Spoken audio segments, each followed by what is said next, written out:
Hi, BookTube. I think I got a haircut since I've last seen you. It has only been like not even 2 weeks, and it's already grown out so much, and I don't know how to style it. So forgive whatever this is on top of my head. We're not here to talk about whatever this is. I'm here actually with a TBR. I've decided to go back to TBRs. I'm not playing my game right now because I just didn't feel like it, to be honest. I just wanted to get this picked out and decided on. Yeah, let's just get into it. So, falling into theory, conflicting views on reading literature. This is a heavy book. Um, it's about literary theory. Picked it up at a thrift store. Don't ask me which one. And I was flipping through it, and I came across. Oh, I didn't see Paulo. Uh, oh, he's just a little tiny mention in there, isn't he? Anyways, Paulo Fier.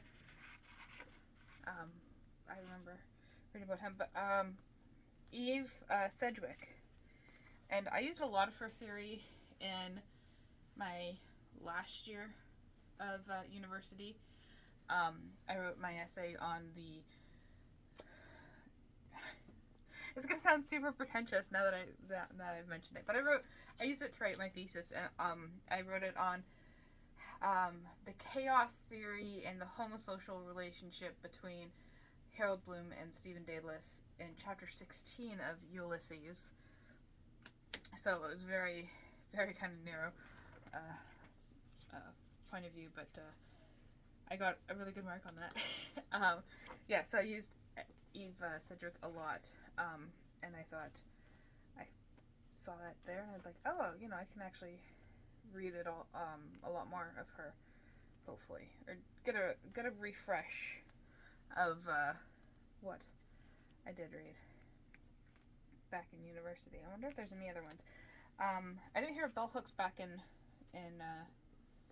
university, but I have heard of her now. I have heard of Paulo Freire, sure.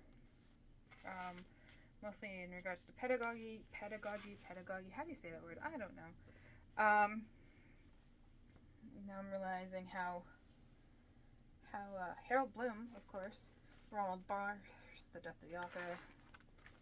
Do you have a degree in English if you don't know about The Death of the Author?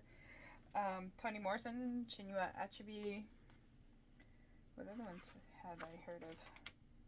It's going to introduce me to a lot of new theory, I hope. Or just maybe re-trigger things. Yeah.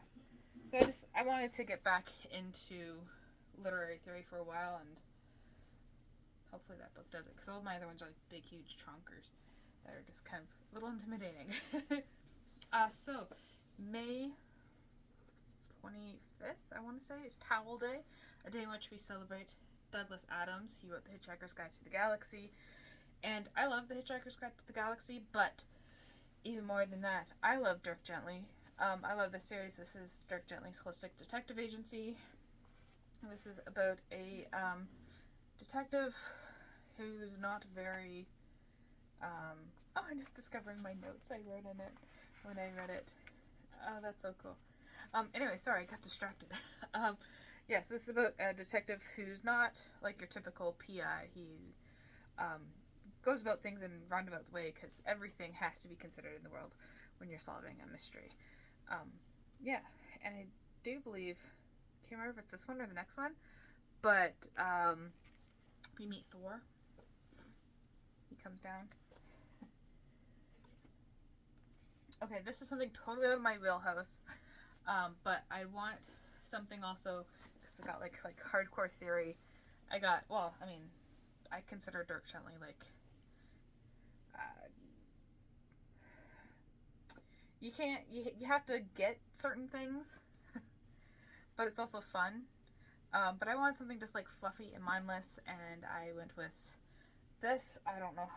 I'm not a romance reader, but I don't know. I can't explain it. I just saw it at the thrift store and was just like, why not give it a go? So I'll try. No promises. The last romance did not go well at all. I did not like it at all, but we'll try that. I have a little table full of stuff here, so I'm trying to balance things here.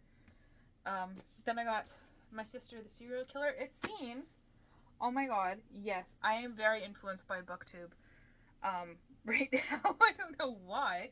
So I got Red, White, and Wild Blue, and then I got My Sister the Serial Killer. These are like, I guess, books that have been around for a while on BookTube.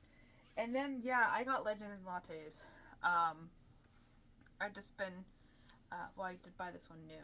But I have been hitting it good at the thrift stores lately. I guess I have to wait until the popularity cycles down and then I can find the books.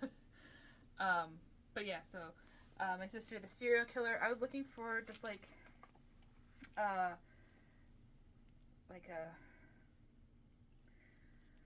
I know this isn't technically a mystery, but it's almost like a mystery, if that makes sense.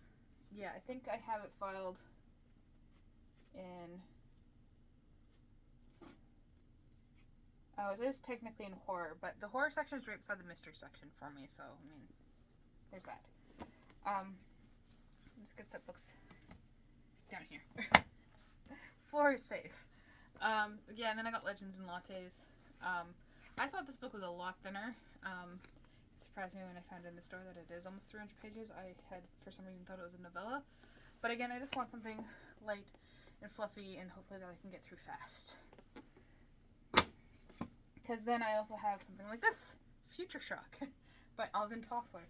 And this is, you know, a 600-page book written in the 1970s.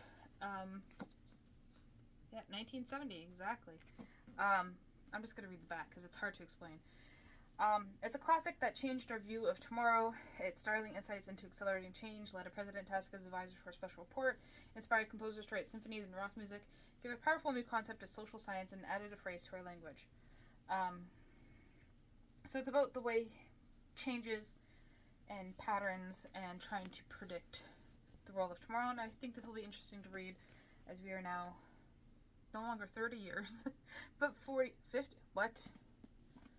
20, sorry, I'm just having 50 years. 50, yeah. I'm a millennial, so like 1970 was 30 years ago, but apparently it was 50 years ago. So, it's just math. It's math. And then I want to continue with my one book on religion each month, and I picked up this book on fundamentalism by Melise Ruthven, and I am really interested in Christian fundamentalism, but I am also interested in learning about other religions and every religion, even, you know, non-religions. Like I think you can be a fundamentalist atheist, in my opinion. But yeah, so fundamentalism, if you don't know what fundamentalism is people who take things, it's like, I guess another word for it could be extremist, that has tones and biases linked with it though. But that's a word that's similar to it, is that you take your religion to the extreme.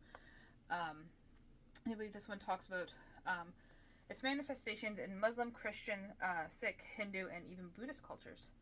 It investigates its historical, social, religious, political, and ideological roots. So yeah, that's something I'm interested in learning more about.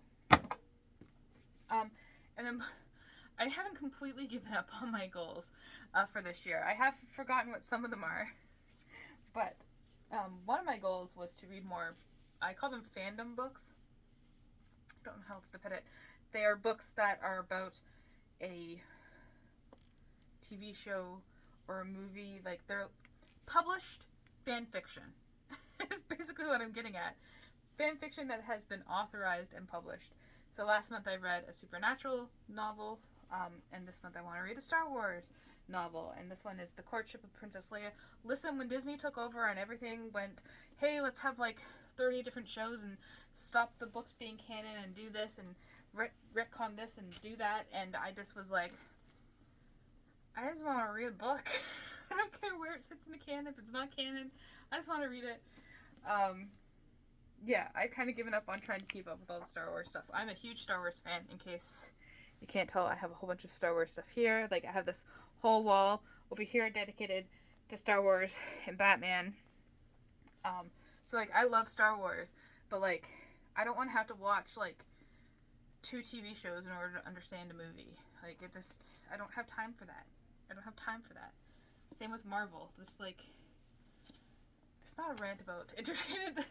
I'm gonna read this one. Courtship of Princess Leia. I think, can't remember what this one's about. I just saw it on my shelf. Oh, cool. I'll read it. Darth Vader, the Emperor dead. So this takes place after it. Oh, so this person on another planet wants Princess Leia to marry her son. So this Queen Mother wants Leia to marry her son, the dashing and wealthy Prince Ilsador. When Han Solo hears the news of Leia's impending nuptial, he reacts with shock. So I'm not sure if this is going to be romance or action or what, but we will try and read it. I think yes. I want to say, don't quote me on this, but I want to say that this is the 4th book that was published after the movies. So the 3 books that were published that I've read and that I love is the Timothy Zahn series. It mentions it in here. It just says Timothy Zahn. Those 3-book cycle, not like a trilogy or anything. Anyways, and this was the next one to be published after that. And I love the Timothy Zahn post movie trilogies. That's what they should have done in the last 3 movies about. Like, I love Thrawn. He's one of my all-time favorite characters. I have a little figure of him right here. Here's my little Thrawn figure. If you have no clue what I'm talking about, I'm sorry. Anywho, yeah, so I'm gonna read this book. And then I'm going back to the themes that I was doing, and May is something to do with like schizophrenia awareness, and I actually work in mental health, and the people that I am 5 out of the 6 people that I work with have schizophrenia as their primary diagnosis. So like I have like, I guess it's not first-hand experience, I guess it's second-hand experience, because they're people I know who have the schizophrenia. I don't have the schizophrenia. They do. Anywho, so I work in the field. I am very familiar with schizophrenia, and I thought I'd read more about it. So yeah, I have 1 fiction and 1 non-fiction about it, and let's just get into it. Sorry, I'm getting distracted by... Oh, I never noticed the little mouse on my cat figure. I'm all over the place. So I got Hidden Valley Road. This is actually quite well known. It was Oprah's book club.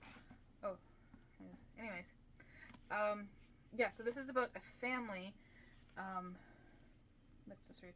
They have 12 children, and 6 of the 10 boys got diagnosed with schizophrenia. So yeah, that is really interesting. So it'll be interesting to see what this book talks about. And the next one is actually a reread of one of my favorite books from a few years ago. I listened to it on audiobook, and I meant to many times read it in the physical form, but I haven't gotten around to it. Hopefully I do it now. And that is Owls Do Cry by Janet Frame. Janet Frame, I want to say she was diagnosed with schizophrenia, but I believe there's some controversy around the diagnosis, like if she actually had it or if she had something else that was like it.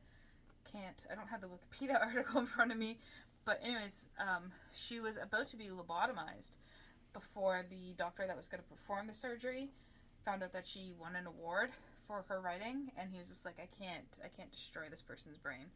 And that was back before like mental health, people could self-advocate. So yeah, this is not, I guess she pulls like from her life, but this is fiction. This isn't autobiographical.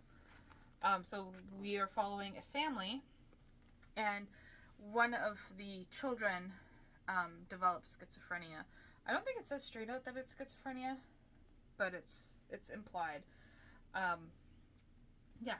Anyhow, but it's interesting because the stories that we get are not of her.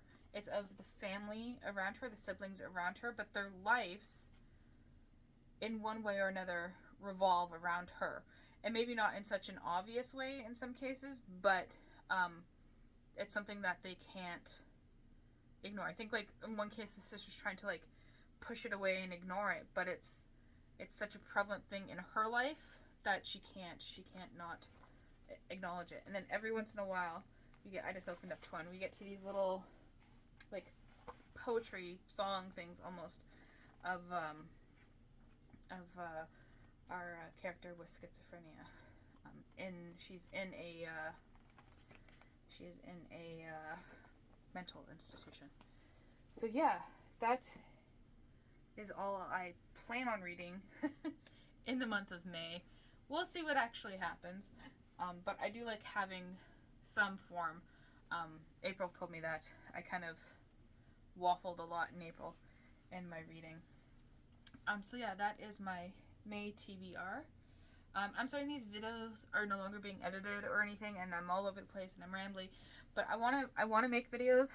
I just don't have the time to, like, sit down and plan them out and edit them and all this stuff. So I just kind of have to, like, take the opportunity where I can to, like, get these out. Yeah, just that's my life right now. I'd rather sit and read or play The Sims than edit a video when I can just post something unedited and hope that it's okay for you. So anyways, let me know what you're reading in May, and thank you for watching.